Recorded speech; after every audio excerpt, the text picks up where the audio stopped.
जय माता अम्बे। आगे के वीडियो में आपके साथ शेयर कर रही हूँ। अब देखिए किस तरह से मैं पहले दिन घट स्थापना और दीप स्थापना की थी। और मैं लेट वीडियो अपलोड इसलिए कर रही हूँ क्योंकि मैं ये 9 दिन पूजा में इतना व्यस्त हूँ कि बाकी सारे काम करते करते, कॉलेज और ट्यूशन ये सब करते करते ये अपलोडिंग रह जाता है। तो आज आपके साथ ये शेयर कर रही हूँ। कोई भी कार्य किया जाता है उससे पहले गणपति जी की पूजन होती है। गणपति जी स्थापना कर दी। अभी हाथ जोड़ के मैं प्रार्थना कर रही हूँ। मैं आपके संतान हूँ, मेरे से कोई गलती हो जाए तो मेरे विघ्न को नाश करिए। हाँ, मुझे आशीर्वाद करिए, मुझे राह दिखाइए और मुझे क्षमा प्रार्थना करना है कि कोई गलती हो जाए तो माफ़ करना है। ऐसे क्षमा प्रार्थना करके फिर पूजा आरंभ करना चाहिए।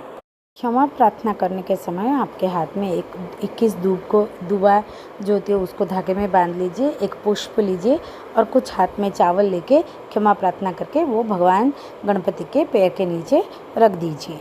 उसके बाद आप कुंभ, दीप और आपके जो अनाज का स्थापना करना है वो कर सकते हैं। और उसके साथ साथ अगर आपके मौका है, आपके पास अवेलेबल है तो आप रिद्धि और सिद्धि माता को भी स्थापना कर सकते हैं। अगर आपके पास रिद्धि और सिद्धि माता नहीं है तो 2 सुपारी लेके आप रिद्धि और सिद्धि माता का भी गणपति जी के 2 बाजू स्थापना कर सकते हैं। कलश स्थापना करने के लिए आप मिट्टी के, तांबे के, पीतल के या चांदी के कलश चुन सकते हैं। और इसमें एक कलाबा बांध लीजिए और कलाबा बांधने के बाद उसे कलश स्थापना करने के लिए बिठाइए। कलश माता जी के राइट हैंड साइड बिठाया जाता है, इसीलिए मैं उस समय मंत्र पाठ कर करके बिठा रही थी। अगर आपको कोई मंत्र नहीं आता है तो आप भगवान जी के नाम स्मरण करके बिठा सकते। अब कलश बिठाने से पहले मैं हर जगह चावल के ढेर बना रही हूँ और जो रंगोली बनाई थी वो रंगोली के ऊपर चावल का ढेर बना के उसके ऊपर मैं कलश स्थापना करूँगी। कलश स्थापना के लिए हमें क्या चाहिए? थोड़ा गंगा जल चाहिए, एक सिक्के, एक हल्दी के गोटे और एक सुपारी, इलायची, लविंग, हल्दी पाउडर थोड़ी और अक्षत चावल और कुछ पानी। पहले मैं क्या कि कंठ तक जल भर ली। कंठ तक जल भरने के बाद उसके अंदर एक एक करके वस्तु हम डालेंगे। क्या क्या हमें ज़रूरत है वो अलग से रखे थे। ये जो जल है उसमें मैं ऑलरेडी गंगा जल मिक्स कर दी थी और गंगा जल डालना है हमें।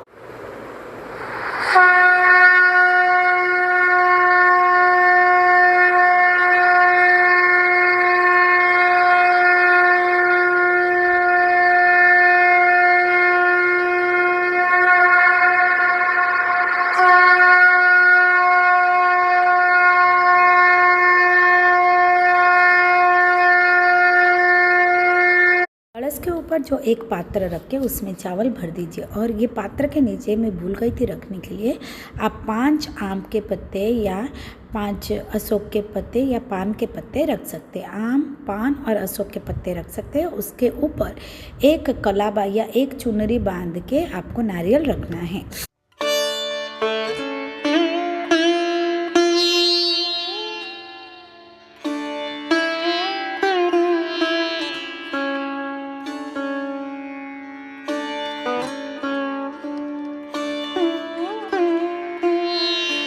नारियल रखा जाता है उसका भी कुछ नियम है। नारियल हमेशा हम खड़े करके नहीं रखते, उसे सुला के रखा जाता है। और जो आँख के पोर्शन है, जो चोटी के पोर्शन है वो हमारे तरफ रहे तो वो बहुत अच्छा होता है, इसीलिए उसको उस हिसाब से रखिए। और उसके ऊपर एक फूल में रख दी।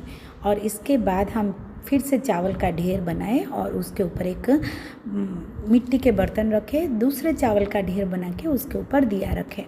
और एक जगह 9 चावल के ढेर बनाई जिसमें 9 सुपारी नवग्रह को रखने के लिए। मैं तिल के तेल इस्तेमाल करती हूँ, मस्टर्ड तेल इसमें इस्तेमाल नहीं होगा। तिल के तेल होगा, अदरवाइज़ आप घी के तेल डाल सकते हैं। मैं तो तिल के तेल में 9 दिन के दिया, अखंड दिया जलाती हूँ।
माता जी को दीप, घी के दीप, धूप, गुलाल और सिंदूर बहुत ही पसंद है। आप माता जी को ये सब अर्पण करिए, अच्छे मन से अर्पण करिए और अर्पण करने के समय हमेशा स्वच्छ मन से बोलिए कि मैं आपके संतान हूँ, मुझसे कोई भूल से भी कोई भूल हो जाए तो आपके संतान मान के मुझे माफ़ करिए। गणपति के पैर में एक सिंदूर चढ़ाइए और जनोई प्रदान करिए भगवान गणपति को। उसके बाद माता जी को सिंदूर, अबीर, चंदन इस तरह से आपके कुंभ, दीप और जो अनाज बुए हुए उस सब में सिंदूर, हल्दी, चंदन के टीका करिए।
माताजी को प्रसादी चढ़ाने के टाइम ऋतु के हिसाब से जो भी प्रसाद मिलता है उसको लीजिए, लेकिन एक पान के पत्ते में कुछ मिश्री, 2 लविंग, 2 इलायची और एक बतासी, मतलब हमारे उड़ीसा में उसे साकरो बोला जाता है और हिंदी में यहाँ बतासा बोला जाता है, उसका भोग ज़रूर चढ़ाइए।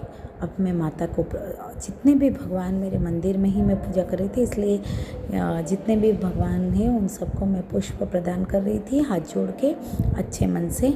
दीप, धूप, कलश हर जगह पुष्प रख दीजिए, उसके बाद प्रसादी चढ़ाइए।